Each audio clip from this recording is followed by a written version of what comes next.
Une belle victoire donc de la Saint-Louisienne qui poursuit son ascension, on dirait en tout cas qui se rassure quelque peu avant les prochaines échéances. C'est ce que nous disait donc Jean-Pierre Bade, notamment l'entraîneur des Verts. Alors, Jeanne d'Arc Saint-Pauloise, une autre affiche dans ces quarts de finale de la Coupe de la Réunion.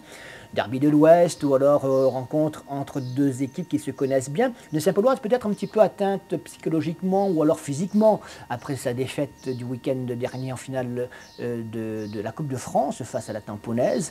Eh bien, finalement, ces Saint-Paulois n'ont pas réussi, malgré tous les efforts déployés vendredi soir au stade de l'Ambrakis, à renverser la vapeur face à une, c'est vrai, équipe de la Jeanne d'Arc qui, comme l'Excelsior, est à la recherche d'un bon résultat pour sauver sa saison. Des Portois qui ont réussi, eux, contrairement aux Saint-Joséphois dans leur entreprise, puisqu'ils se sont imposés. Pas facile, pas facile. Alors, en termes d'un match disputé devant quand même à 1200, 1300 spectateurs, donc belle petite soirée dans la cité portoise, où je vous emmène donc avec Yves Morel et Yanis Ferrer pour cette opposition. Opposition de revanche, surtout pour l'équipe de la Jeanne d'Arc qui avait perdu, rappelez-vous, il y a quelques semaines sur cette même pelouse dans le cadre du championnat face aux Saint-Paulois. Yves Morel et Yanis Ferrer. Pas facile de jouer contre un club qui vous a déjà battu 2 fois cette saison. C'est sûr que moralement, je pense que c'est eux qui va aborder ce match dans les meilleures conditions. Mais c'est vrai que nous aussi, personnellement, c'est vrai qu'on a eu l'opportunité, bien sûr, de pouvoir se reposer ce week-end et surtout de pouvoir se préparer comme il faut par rapport au constat qu'on a pu faire au match aller, au match retour à la maison. Pascal Desfours, comment allez-vous motiver vos gars avant cette rencontre? Après, on peut dire, la déception de la semaine dernière. C'est vrai qu'il y a déception la semaine passée parce qu'on n'a pas joué.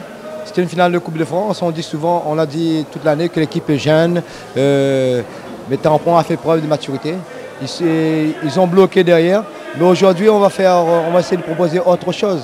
C'est-à-dire essayer d'enlever ce poids sur nous et de montrer notre vrai visage. Parce que devant le Tampon, on n'a pas joué la première mi-temps surtout. Ce soir, on va essayer de retrouver notre football. Eh bien Pascal, la première mi-temps de vendredi soir n'a pas été bonne non plus pour vos joueurs.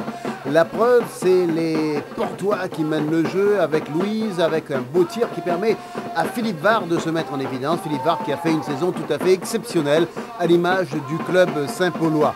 Mais à force d'être dominé, eh bien, l'inévitable arrivait avec ce corner et puis beaucoup de cafouillage de la défense saint-pauloise, le ballon qui va, qui revient.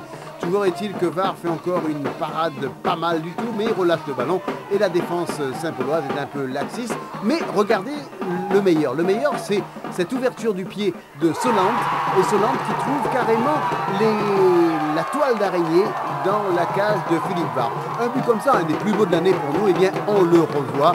Et à Protis, on le revoit au ralenti tout simplement. Xavier Solante qui ouvre bien son pied et Philippe Var ne peut strictement rien là-dessus. Philippe Var, ou quiconque d'ailleurs, car ce but est tout simplement exceptionnel. Ce sera le seul but de la rencontre. La Jeanne d'Arc qui aurait pu marquer un deuxième but juste quelques minutes plus tard, mais on voit bien que la pression est sur les épaules saint-pauloises. Les Saint-Paulois qui feront tout pour revenir à la marque en deuxième période essentiellement.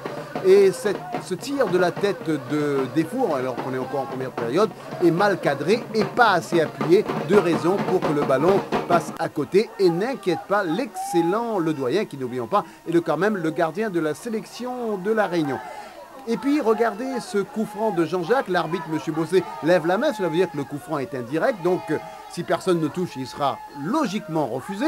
Personne n'a touché, les Saint-Paulois vont dire mais si, le doyen a touché du bout des ongles. Eh bien, on tergiverse, on discute, on parlote, et nous, qu'est-ce qu'on fait? Eh bien, on revoit l'action, on voit bien que le doyen, qui a tort de se détendre sur cette action d'ailleurs, ne touche pas le ballon, et le but est justement refusé. Ce sera l'un des épisodes des incidents qui ont émaillé la fin de partie.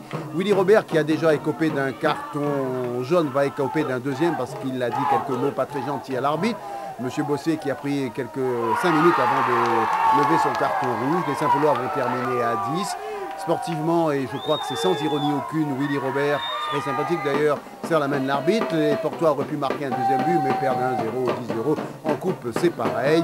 Et là, un but pratiquement immanquable, mais l'essentiel est dit. La Jeanne d'Arc sauve sa saison avec cette victoire face à Saint-Paul.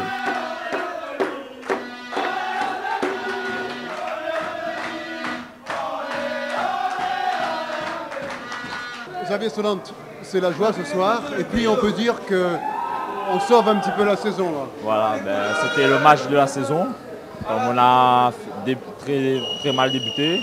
Et il ne restait que ce match pour sauver la saison, quoi. Là on passe en demi, il reste 2 matchs de championnat, mais maintenant on est sauvé et on est au milieu de tableau. Donc ça n'a pas grande importance pour nous, quoi. On a senti un cœur gros comme ça, du moins en première mi-temps. Et après, vous avez peut-être un peu subi la pression de Saint-Pauloise. Oui, mais comme on avait marqué, on avait déjà fait la différence. Il fallait gérer pour regarder subir l'avance, quoi.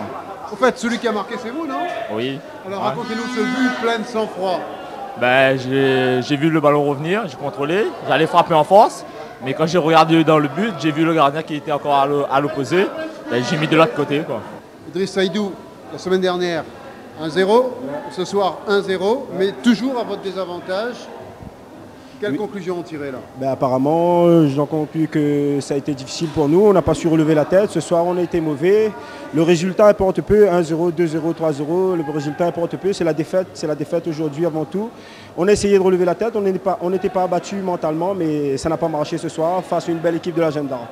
La défaite de la semaine dernière, la défaite de ce soir ne remettent pas en cause l'extraordinaire saison que vous avez faite. J'espère bien, on a beaucoup travaillé cette saison. Ce soir, on est passé à côté, on ne regrette rien de toute façon. Quoi qu'il puisse arriver, la Saint-Pauloise a fait une belle saison. Ça a été ce soir un vrai match de coupe entre une équipe meurtrie par son élimination de la semaine dernière, l'équipe de la Saint-Pauloise, et une équipe de la Jeanne d'Arc qui en voulait parce qu'il fallait ce soir sauver la saison.